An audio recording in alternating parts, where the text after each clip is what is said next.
Hello and welcome to the official podcast of Palate Exposure, featuring Ilona Thompson, a podcast for those seeking the ultimate in wine, food, and travel. Each week she interviews winemakers, chefs, celebrities, and a variety of guests that shape the way we enjoy life.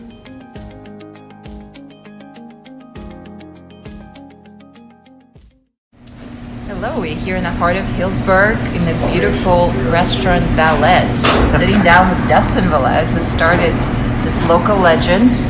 If you haven't been, you must come immediately. It is so delicious that I can't seem to stay away, and I finally am getting to sit down with one of my favorite culinary men. I'm going to ask him every burning question I can think of, and we can start in the very beginning for those of you that have not yet heard of Valette. Tell us, how did it all get started? Well, first off, thank you very much and welcome to our restaurant. Valette, the restaurant, started about 4.5 years ago from conception. My brother and I are both in the restaurant business. So I started cooking about 25 years ago now. Aaron started about 27 years ago. You don't look old enough. It's the beard. You guys can't tell us right on the radio. The beard, it takes off like a good 12 to 18 years. Wow. So my brother's always been front of the house. I've always backed the house. And every family gathering, we always got together. We always said, one day we're going to open a restaurant back in our hometown of Healdsubrg. So I traveled in Europe, in New York, in Hawaii. Aaron did the same thing. He traveled out to Asia. He went to San Francisco. And we met back here about 6 years ago. We both came back from Sonoma County. Mm-hmm. I was the executive chef of Dry Creek Kitchen, Charlie Palmer's restaurant.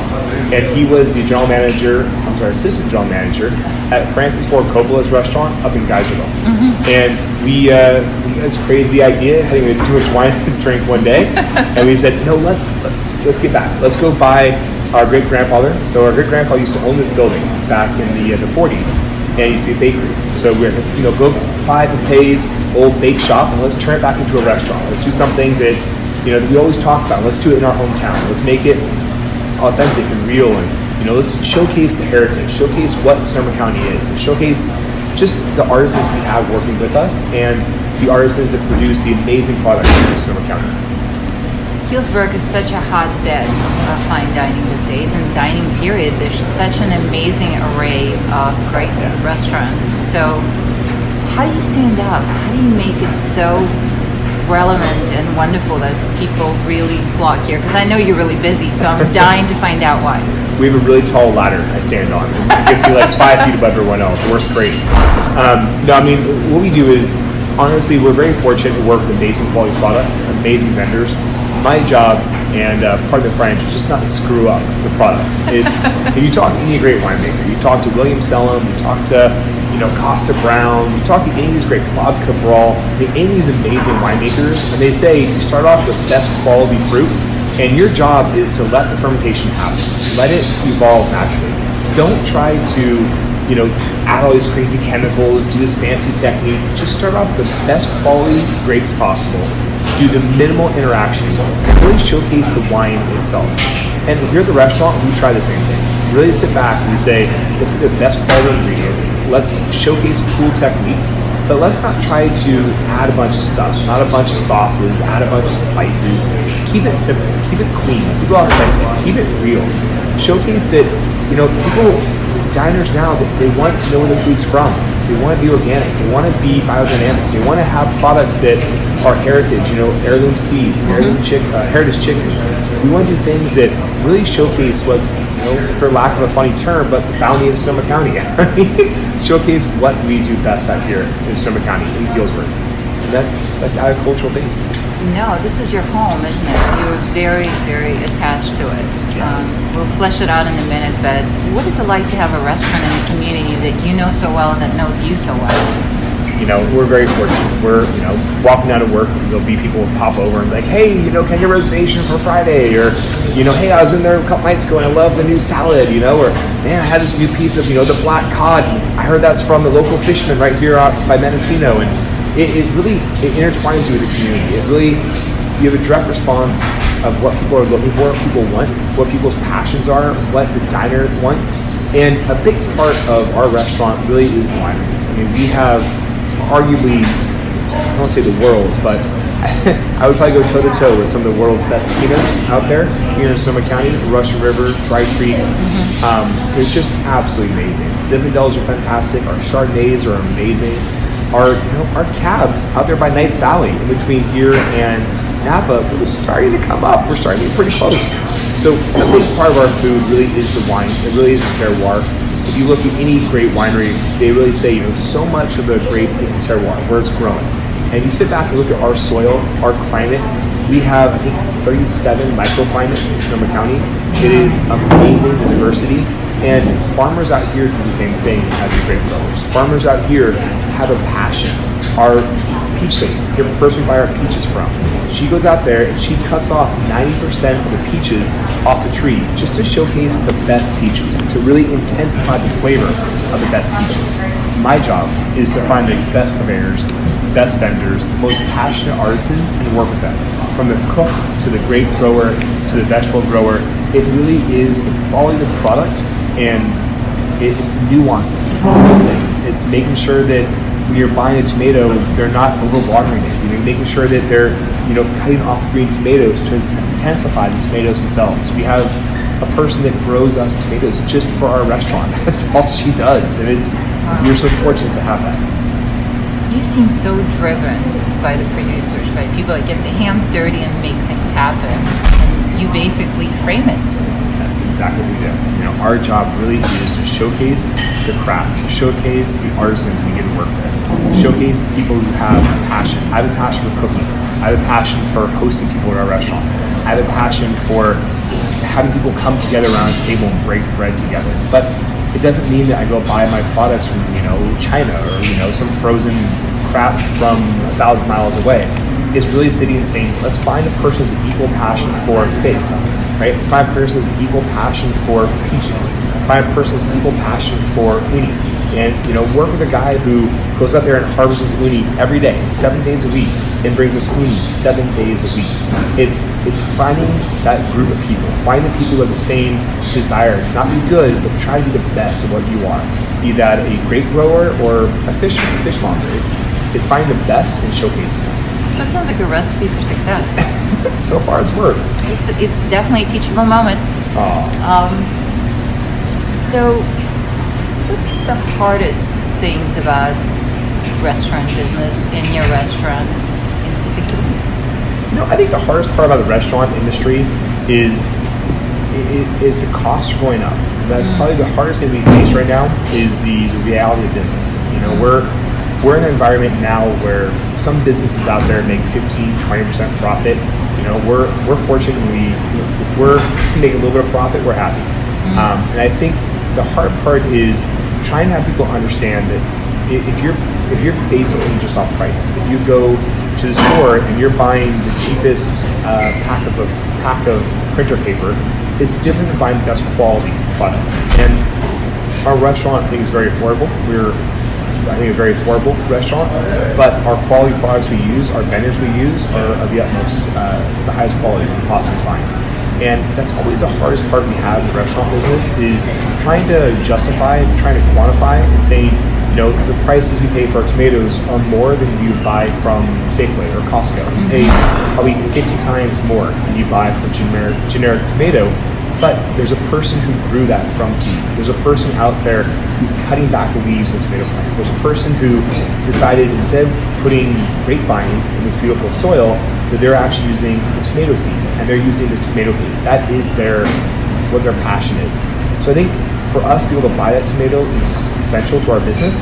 And I think the hardest part is having people understand that a quality product means paying the farmer a good rate.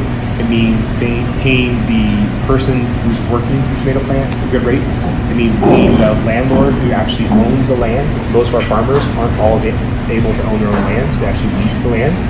It's really having that education, that teachable moment of saying, we want to support the ecosystem we have. We want to support people who are passionate. We want to support people who are driven. We want to support the artisans. We're sitting here talking to you right now on a wooden table, and this table was made by a gentleman named Andrew Sumway. Andrew Sumway is an artisan. He does really high-end guitar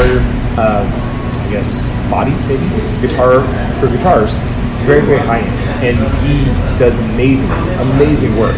Well, we found him and we say, you know what, can you make us tables? So we found this wood. This wood is actually a 25-year-old redwood tree. Sorry, it was dead for 25 years. It's around 600 years old. And thank you. And it sat about 25 years out in the hills. And we found a person to reclaim it, find this old redwood. He sawed it. He brought it to Andrew, and Andrew made the tables. And we probably paid 20 times more for this table than if you go down to a restaurant supply store. But this goes back to a craftsman. This goes back to an artisan. This goes back to keeping that story alive, keeping that circle tight, and saying we're not going to go cut down a piece of new wood and grind it up and make particle board tables. We're going to find a piece of fallen wood that is garbage, is rotten, that isn't causing harm to the environment. It's just decomposing. And we're going to take that and we're actually going to use that into a table and make that into something that's going to be a lot better and something that's going to be more unique for our restaurant, something that has lineage to it, something that has a piece of history to it. So that's where we're excited, and that's where our passion is telling that story authentically. That's fabulous. So what I just heard you say over and over again, value added, everything that the consumer will participate in when they walk in the door. They talk about farm to fork, they talk about sustainability. Those became, unfortunately, marketing terms in a lot of cases. In your case, it's very, very real. Absolutely. Where you sit down and everything you consume has integrity. Exactly. Everybody has a story. I mean, we talk about it. Not really. We make our own charcuterie. We're a USDA See it above your head. Yes. We're a USDA inspected facility. I'm a USDA inspector. And we make our own charcuterie because to me there's history to it. There's lineage to that. There's the ability to say, this was a farm-raised animal from Sonoma County that we're going to cure with just salt. That's it. And we're going to process it. And we're going to preserve it. We're going to do this in a method, not the new method, not the current style of charcuterie with nitrates and fermentation, but we're using the old traditional methods, the 300, 400-year-old methods of burying it in salt, using a very low humidity box to air dry it, to bring the water activity to it, to really say, this is our history, this is our culture, this is the authenticity of Sonoma County. This is where, it's easily duplicated, but it can't be reproduced the same depth in an urban setting, in a city setting. This is truly authentic. Absolutely. You're surrounded by it and you thrive on it. But I want to know, where did those values come from? Oh, that's a good question. I mean, so much of what I do goes back to my childhood. When I was a kid, both my parents worked all the time. My mom flew REACH, it's a medical air ambulance, helicopter and fixed wing. So they would pick up people like an ambulance, but in the air. So they'd pick people up and they'd fly them to New York, Texas, more specialty centers. My dad, still at 77, still flies air tankers for the Department of Forestry, dropping the retardant on fires out here. And both my parents always worked. But no matter what, we'd have dinner together. No matter what, if it was 9 o'clock at night, 9:30 at night, 10 o'clock at night, we would always have dinner together around the table. And that's something that I've missed from my childhood. That's something that I wish to reproduce, to replicate in some facet.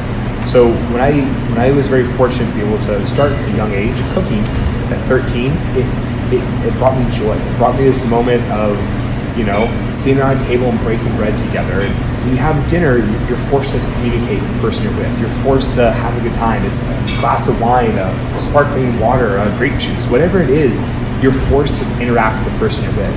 And I want to do something in my life that brought people together, especially this kind of political day and age where everyone's war of words and fighting each other. It's us versus them. Oh, yes. I am so very fortunate to be able to be in an industry that isn't us versus them. It's bringing people together. It's bringing them joy. Come to our restaurant for an hour and a half, 2 hours, however long dinner is. You don't think about the woes, the reality. You don't think about the fact that all the bad things go on in the world. Instead, you're surrounded by joy. You're surrounded by people helping you. You're surrounded by great wines, great food. You're surrounded by people that care, people with passion. You're literally coming together over food. And to me, I am utterly blessed. Besides an amazing family, and like you said, I'm very fortunate to have a thriving business, but I'm blessed in my life to be able to do something that brings people together and gives them a temporary relief of reality for an hour and a half or 2 hours. God knows we can all use it in more than 2 hours. I agree. I want to touch upon something that you briefly brought up. Obviously, a lot of your values come from the family origins, and your dad is a local hero. And Very switch fortunate. gears for a moment and talk about a very dark page in Sonoma County's history, which is fires, and how instrumental your father was, and you were conversely, in helping the community. Tell us about that. Yeah, I mean, fire's always been a big part of my life. And I started helping my dad when I was, I think, 7, 8 years old down at the airport. Used to help him, wash off the tankers, mold retardant, because it's corrosive back in the day. And then when I got to 10 or 12, it was helping put gas in the big tankers and help do all the busybody work as a kid. Go down and help out your dad at work. And it was always a reality of what my father did. It was a reality of what my mom did. My parents helped out the community. My parents were part of the solution, not part of the problem. And it's always been ingrained in me. If you're driving down the road and you see a car pulled over, I pull over to see how I can help. Is it a flat tire? Is it they can't get the car started? My dad's a public servant. He's a firefighter, and it rubbed off on me. In 2017, we had some horrific fires up here, and when those happened, the first thing that I did was I snapped back to what I knew as a kid. I snapped back to how do you help? How are you part of the solution? And what we did was, my dad was very, very busy.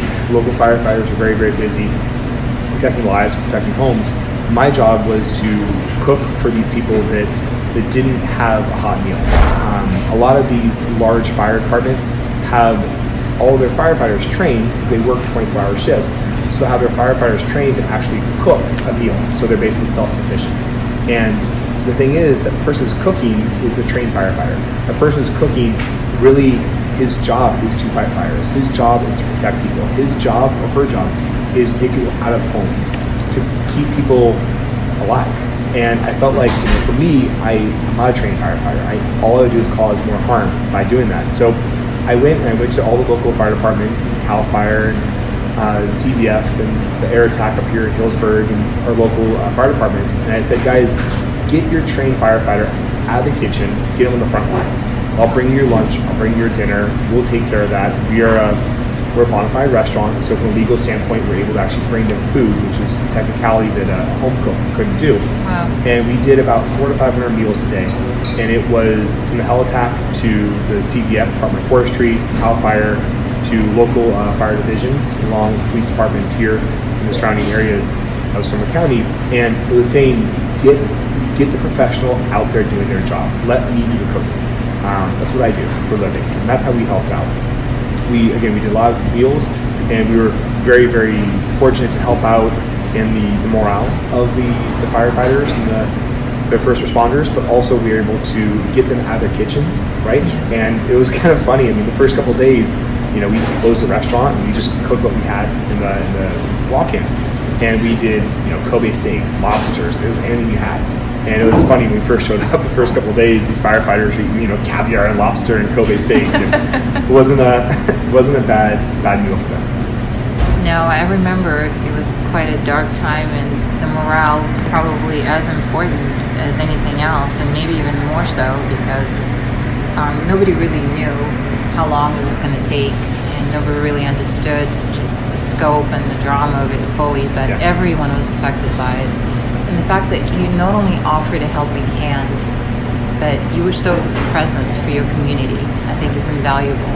And I think, anybody who has been in this situation when there's chaos and so much tragedy, a positive word, a hot meal, means absolutely everything.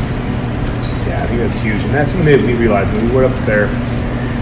First day we went to the Healdsubrg Airport here, got closed down. They used that as a heli-attack base. And usually the guys are jumping out of the helicopters. And the first day we showed up, we just went through security through my dad's clearance, and we dropped off food in their mess hall, their tent, pop-up tent they had.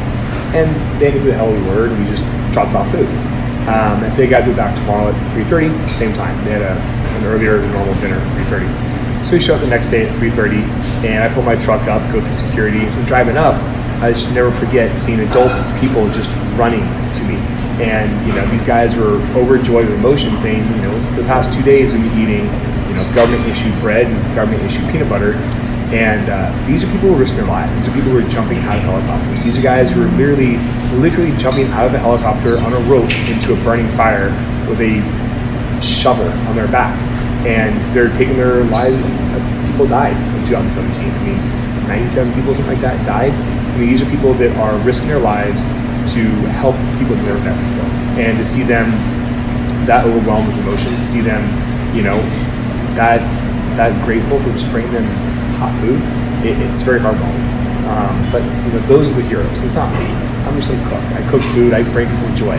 It's people like my dad. It's the first responders. Those are the ones that deserve the credit. Those are the ones that are risking their lives day in, day out. I have to respectfully disagree for a moment, sitting here and watching your eyes change and knowing how deeply you care.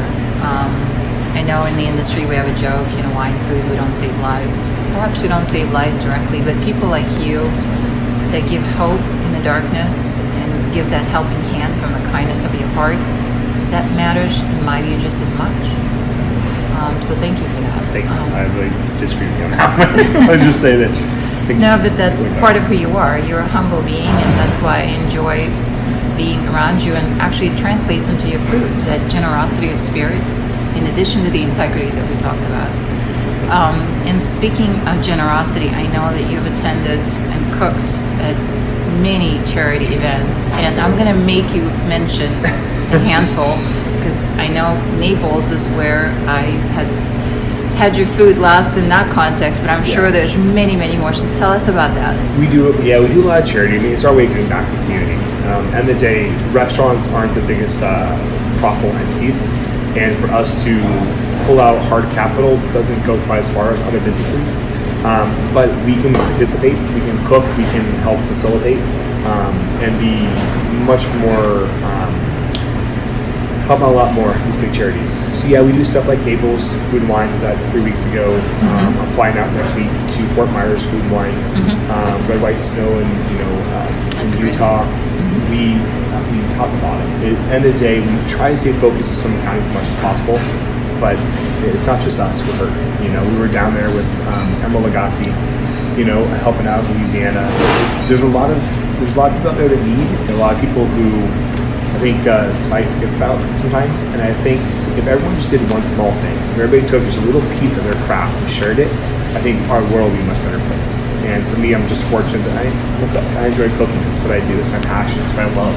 And to be able to share that with people who are in need, and be that the element of a charity fundraiser, raising funds for children's education in Napa, or Naples, or if that is just the good old fashioned cooking somebody a meal that doesn't usually get that quality of food, it warms your soul. That's what we're supposed to be doing. Wow, and you're so aware. It's so natural for you. Everyone helps out, right? Yes. So let's delve into your career. My career, yes. Yes, 13. That's a very early start. I started at 12 actually, but it was at the local high school cooking. Probably not the best way to start is cooking cafeteria food. It teaches you what not to do, right? Exactly. Frozen pan bread pizza. When I was 13, I got an apprenticeship as a dishwasher, which it sounds funny, but I was very, very excited. I think I knocked on the door for 4 days in a row, and finally the fourth day, the guy said, "Well, look, you can't work for me. You're only 13." I was like, "No, I'm 16." And he's like, "You just told me yesterday you were 13." I'm like, "Well, I'll show you. I'll bring my papers back tomorrow." So I came back the next day, and I had my mom's old typewriters back in the early 90s, and I have my typewriter, and I falsified some documents. He looked at me and laughed, and he goes, "You can't, 16 a day later." Limitations is over on this, but he's like, you can't be 3 years older in the day. So I was finally apprenticed as a dishwasher, which to me was kind of a funny thing, but I started dishwashing, washing dishes, and just loved it. Worked up to prep guy, and doing salads and stuff.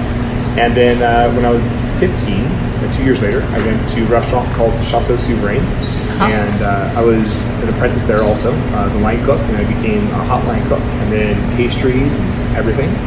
And then graduated school a little bit early and went to CIA in New York, Culinary Institute of America, New York, Hyde Park. And I love school. School was amazing. It gave me a great baseline for everything from how to make a hollandaise to how to do a traditional stir fry. Top to bottom. Then from there, went and just kind of opened the book and said, who's the cool chefs? Who is the people out there making waves? So I worked for Thomas Keller, the French Laundry, Bouchon. I worked for Wayne Hirabashi at Manager Oriental in Hawaii. Came back to California. I was executive sous at Aqua for 3 years. From there, I wanted to go to Europe. So I went to Italy, Switzerland, France, and then got engaged, my wife, and we moved to Las Vegas and opened a restaurant in Las Vegas. I was there for a couple of years, and Charlie Palmer would always go to my restaurant. He lured me back to California, so I was for Charlie Palmer for 6 years at Dry Creek Kitchen, and then 4 years ago we opened Valette. And now it's actually official as of Tuesday. We have a new property we're working on. We just closed on a new restaurant here on the square called the Mathesons. So we'll have another restaurant in the works. Congratulations. Thank you. I am doing a little dance here because I know how hard you worked on this project. Yes, it took and a while. We need to know details because I think your determination is quite exemplary. Thank you. I'm the luckiest person in the world. I really am. Our restaurant sitting right now is my great grandfather's second bakery in Healdsubrg. He came from France. He was an immigrant, had nothing, and he created a life for our families. We brought our family here. And his second bakery was right here called Home Bakery, and that's where Valette is now. His first bakery was called the Snowflake. Don't worry, we're not going to rename it. But it was the first bakery, and it was on the Healdsubrg Square, very small place, and the building was actually for sale about a year and a half ago. And I was very fortunate to partner with my now partner, and we were able to buy the building and keep it back in the family, and we just got approved to do a restaurant inside there. So we're going to have his first bakery on the Healdsubrg Square, and then his second bakery right here at Valette, which is 1 block north of the square. So the new one will be called Matheson in honor of Roderick Matheson, who was one of the founding fathers of Healdsubrg. And we want to do a different style. We want to keep Valette what it is. We're rich, nice leather and rich walls and the earth colors. The Mathesons will look brighter, a little more eclectic. We're going to have a rooftop lounge overlooking the Healdsubrg Plaza, a big downstairs restaurant, open kitchen. We'll be able to seat around the kitchen itself. So it's gonna be a fun one. Yes, it sounds really exciting. Thank you. Basically, Healdsubrg is already quite a destination, but it's people like you that keep elevating the existing, scene. Yeah. That's, I think, instrumental in terms of growing. This is a small community. It's always going to be, compact and such like that. But the fact that you've created so much value with Valette, your namesake restaurant, and now you're expanding and you're creating another gathering space where people can break bread and be convivial and eat and drink well. Yeah, we're excited. We have so many great restaurants here in this town. We're sitting across from Single Bread, right? Michelin 3-star, top 50 in the world. We're sitting, a block and a half from the former location of Dustins Cyrus. He's going to redo Cyrus here, it sounds like, in about a year or two. But there are so many great restaurants. Charlie Palmer's Dry Creek Kitchen. You look at just how many outstanding restaurants there are in this, this little small town of 10,000. This is a food and wine destination. This really is a place that people come to experience food and wine. People come to experience the rich history, the agricultural significance of what Sonoma County is. This was founded on grapes originally. This was all vineyards, and they got pulled out and made into prunes, and now it's going back to vineyards and food. And this, to me, is the mecca of food and wine. This, to me, is the holy grail. This is Graceland. This is the place that we want to live the rest of our lives and showcase our passion, showcase our artisans, showcase the people that we have that live and work here as part of this community, and showcase our craft. It really jumps out to me, and I hope to my listeners as well, how you just mentioned some of the clearly very renowned dining spots, but the way you spoke of them is not in a competitive way in any sense. And traditionally speaking, restaurant business is a tough, competitive environment.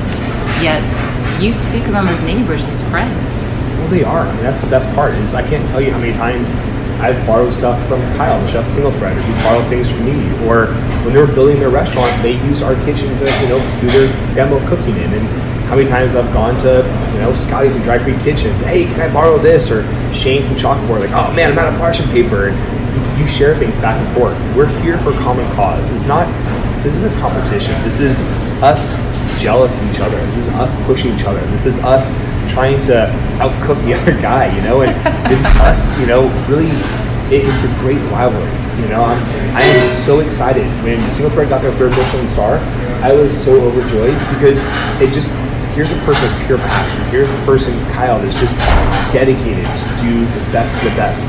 And to see him honored that way is, I couldn't be more ecstatic for him.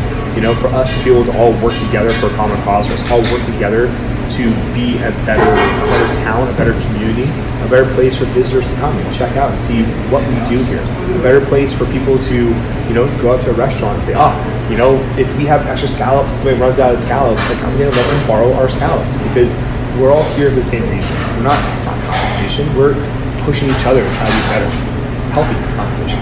Well, you're a poster child for the saying the tide lifts all boats. Absolutely, and I completely believe that. I've used that line 1,000 times, but it's 100% true. I mean, if people come in from Ohio and they, come to the restaurant and they have a bad experience at one of our competing restaurants, they're not going to like Healdsubrg as much. If they come to a competing restaurant and they love Healdsubrg, they're going to want to come back. And when they come back, they're probably not going to be here for a day. They usually stay for a day or two. And if they stay here for 2 days, maybe they'll come to my restaurant. So for us, it's all synergistic. It's a great relationship we have with our quote-unquote competitors, our competing chefs. But more importantly, it pushes us to be honest. It pushes us to improve our craft. It pushes us to be more diligent on what we do. And this is a group of people who are passionate about what they do. This isn't competition. This is us all passionate about our industry, our food and wine. Speaking of, I want to get into the menu writing bit. I want to get into your chefy head and find out why you make the dishes that you make. Tell me in detail. Every dish has inspiration for us. Any dish you look at, it starts with some form of inspiration. It might be something from our garden. We have a 5,000 square foot garden, 100 yards from and it might be something that's just like, oh man, these tomatoes are perfect, or our baby fennel is almost ready. So it might be a catalyst for our saying, how do we use our 500 heads of fennel we have, or it might be a dinner. I went out to a competing restaurant, right, and I had something that I was like, wow, this is delicious. But man, I think if I did this instead, or if I substitute these ingredients, it'd be better if we did this. And really just, there's always a catch, there's always inspiration, there's always something that gets us excited about the essence of it. Our poke dish, we have a poke dish here that I lived in Hawaii for a couple of years, and it really started by literally going down the fish market and getting raw ahi and mixing ahi myself, mixing the poke that I was taught, and really showcasing that this is a very simple dish, but all the components are very clean, but the components together make this amazing flavor. And our poke we have now is just a refinement of that over the past 10 years. Is every day adding this, adding that, take this away, take that away, and really trying to do the best job we possibly can to make it the best poke we've ever had. There's always inspiration, so fascinating. So your signature dish, the scallops on crew. Yes, that's one of our favorite ones. How did that come about? Oh, that's a good one. So that actually started in Paris. It is hilarious. It was kind of funny. We actually went and we were in Paris, and my wife and I went to a small little boutique little restaurant. It was Michelin 2-star, but it was super small. And they knew we were mutual friends. They made a scallop dish for us, and it was a raw scallop that they just simply shucked the scallop and they poured in cognac, and they poured in cognac into the dish, which is amazing. And what they did was they put puff pastry, they did a baguette dough around it, and they baked it in the oven. I thought it was the most cool thing ever, because what it did was it really showcased a raw scallop steamed in the shell. It really showcased just the essence of the scallop itself. And then what we did was we actually kind of refined that. We took that and we put it in a pot instead of the scallop shell. And we actually went and did a puff pastry top on top. And instead of doing a cognac, we did a Pinot inside there. And to me, it was kind of it was the essential dish that it came from in Paris, but it was refined. It was our signature. It was our addition that we did, and it became just this kind of cult following. Everyone in the world, really said, "Wow, this is the best thing they ever ate." We had a Food Network come out here, and the Food Network literally did a segment on it, and it was the best thing that they ever ate. And it was just this pure essence of just a scallop with raw alcohol and butter that literally all steamed together. And instead of having that baguette dough that's hard and dense, we use a puff pastry on top. So when you break through, it's light and flaky. And then we also changed by putting a little caviar per blanc inside there. So a caviar and champagne per blanc, we pour table side. And I think that's the essence of our food. I have something in the garden or at another restaurant, or just driving down the road and see mustard flowers right now. And somebody uncle's been here 2 days ago, and we're playing with a new mustard dish because mustard's everywhere right now in Sonoma County. And how can we incorporate that into some of our food dishes? How can we take this seasonal product that's blooming right now and really showcase that? And that's I guess, inspiration behind our food. Wow. Well, you certainly create some inspirational food. I saw diners' eyes roll in the back of their head, especially. And one of those diners might be me, I'm just saying. Your food is simple, it's classic in many ways, the flavors are spot on, it's not overdone. And I think what contemporary cuisine unfortunately suffers from in many regards is that chefs try to do too much, they're too chefy. Tell us what your thoughts are about that. Oh, I think every chef wants to be on the front page of every newspaper, right? And it's, I mean, you think about it, it's like the news, right? If the news came out there, and we watched the 7 o'clock news tonight, and they said, hey, today everything's great in the world and things are going good. Well, we're going to be like, okay. And if you heard that repeated for 30 minutes, it'll be kind of mundane, the same thing. You know, instead, the news comes out, and they say, oh my God, there was, the world's going to explode. There's a comet that's going to fly by Earth on Sunday morning.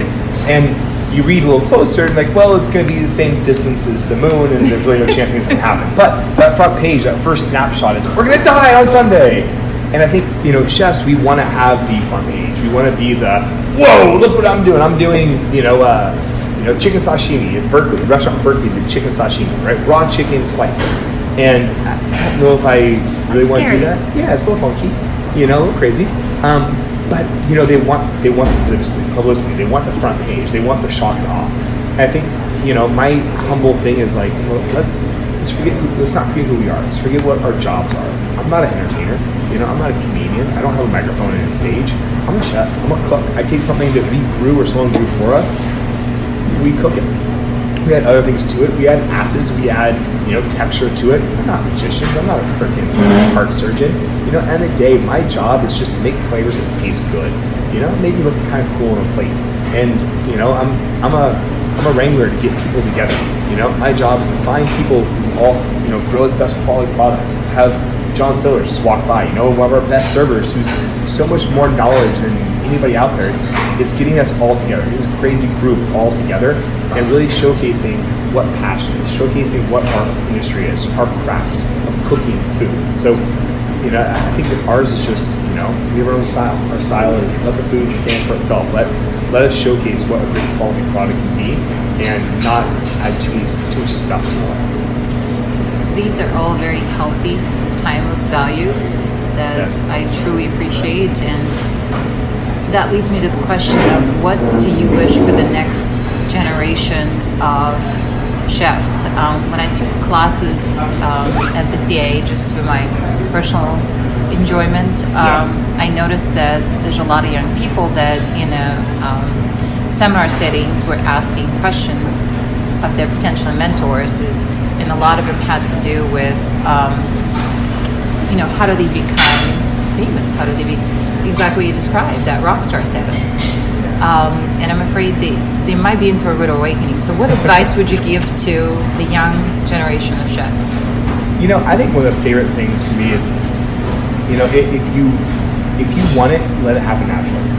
If you want success, don't ask for it. I had no PR company, I had no press person, but you're interviewing me right now, right? We're talking about my philosophy. There's no press person, there's no PR company, there's no, company out there drilling you 1,000 times, put Dustin on radio, put Dustin on TV. It's not there, right? Because you don't want it. You want to showcase our craft. You want to showcase what we have.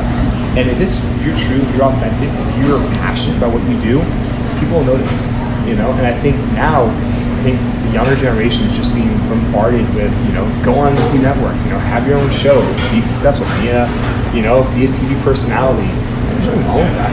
But to me personally, it's be authentic, be yourself, let your passion showcase. If you want to be on TV, go to acting school. You know, if you want to cook food, go to culinary school, learn how to cook.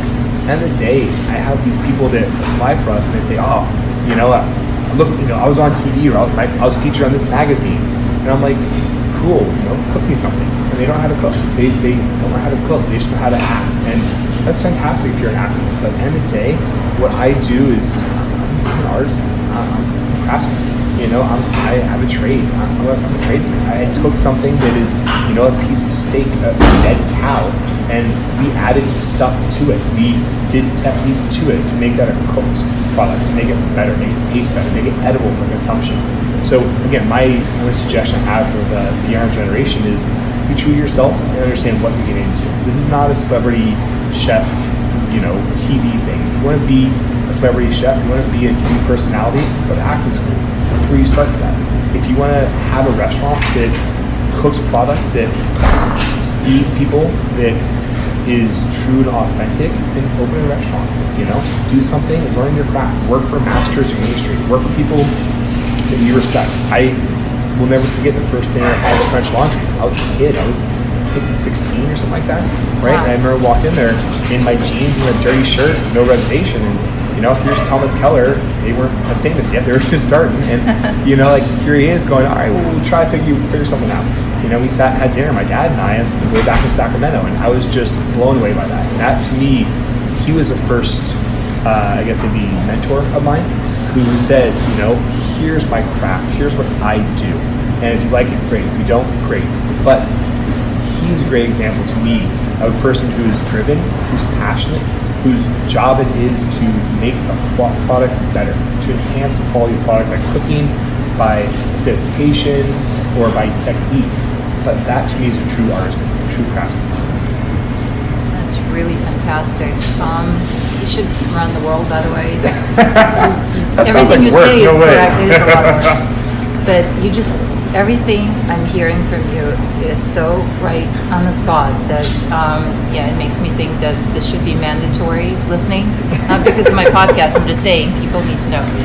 That's the beauty of it. To me, that's the beauty. It's like everyone has their own thing, you know, everyone has their own goals, everyone has their own missions. You know, for me, I don't want to be a celebrity chef. I don't. You know, I freaking hate when people call me that, you know? I'm just some dude who learned from great people who wants to pass on to other people, wants to pass that craft on, wants to showcase that to the next generation. That's my job, you know? And I just, you know, I'm very fortunate we have a group of people at this restaurant who are, you know, passionate. I mean, I look around at Will and Alfredo and, you know, John, who are in a restaurant right now, and Frank, and these guys are, you know, these are true pillars of their industry. These are people who know the ins and outs of food. These are people who can talk to you for probably 20 hours about, you know, the difference between a poached egg and, you know, acidified poached egg and a straight heat acidification of an egg, or the difference between a hollandaise and a béarnaise. I mean, these are people who are passionate about what we do.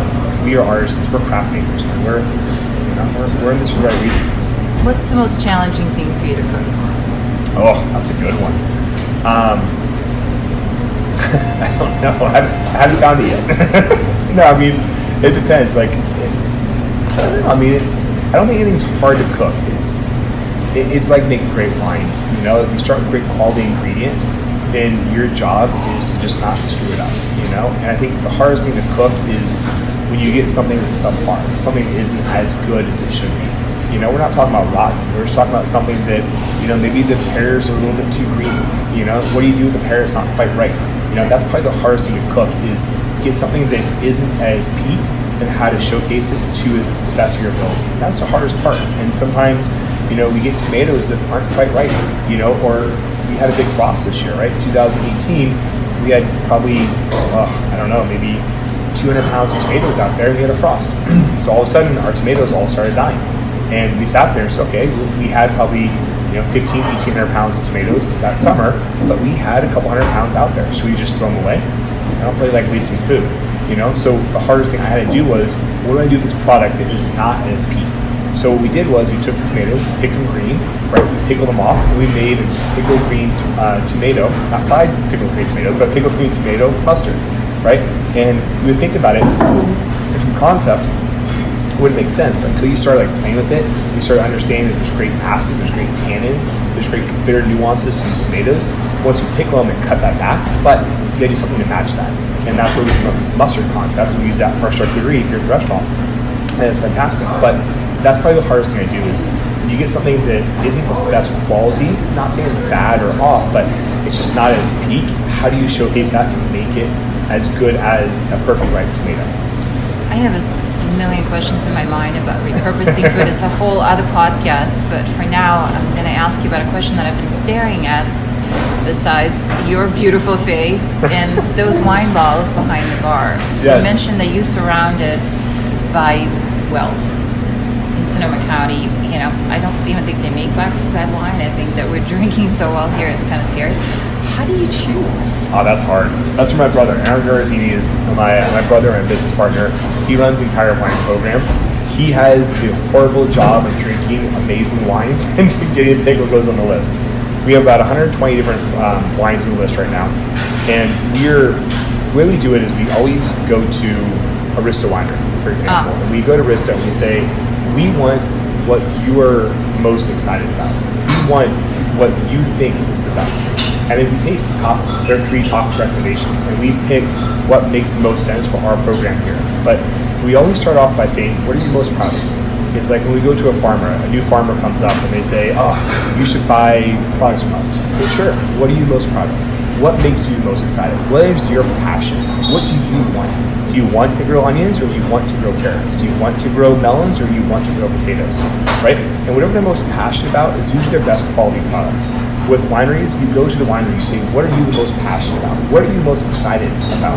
And we're very fortunate to have a great rapport with a lot of fantastic boutique wineries. They're very hard to get. And we go to them. We go to people that are 5-6 year waiting lists to get their wines served. Like Michael Brown served amazing wines. And when he started his winery, he said, hey, we'd love to have your wines on our list. And he jokingly said, well, there's a 5-year waiting list. And I'm like, well, it's a gosh darn good thing I asked you this 5 years ago. He looked at me and goes, I didn't even start my winery 5 years ago. I'm like, well, maybe I'm just a true person from the past. Because I remember 5 years ago saying we're on your list when it first happened.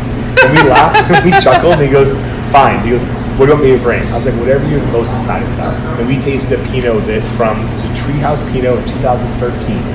And it was probably one of the best Pinots I've ever had. And we have that on the list right now. And we're very honored to still have that. Different vintage now. We're very honored to have that.